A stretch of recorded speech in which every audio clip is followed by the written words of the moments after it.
إذا أراد لنفسه خيرا فلا يكذب. إذا كان الجواب لا، يبقى عرفنا من أين أتينا.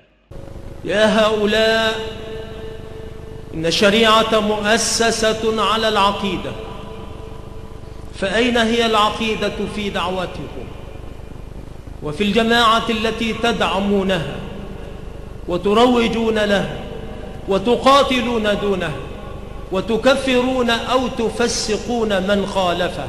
والله أنا قلت كلمتي على موقعي، وقلت أنني أهيب بكل المصريين أن يكون خلف الدكتور محمد مرسي.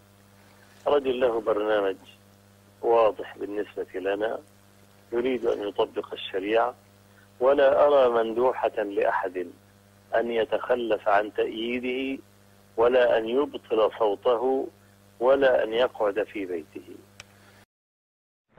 أتاني إخوة كثيرون وذكروا لي أن الإخوان يقولون أنني أؤيد دخول البرلمان وأحض الناس على الانتخاب والكلام، وهذا كذب علي.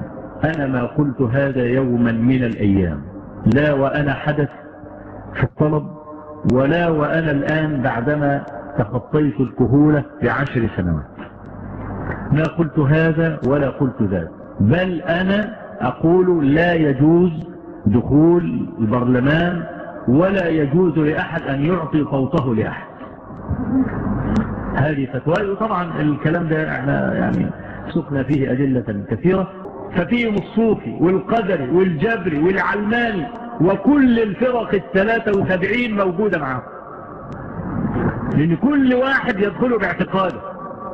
دي مسألة. وطبعا انتوا عارفين يعني كل رمضان المرشد العام يروح لازم يفطر مع البابا شنود، يفطر، يعملوا مقدوبة ويفطروا ويتنابوا التهاني والبتاع والكلام ده والحدوتات.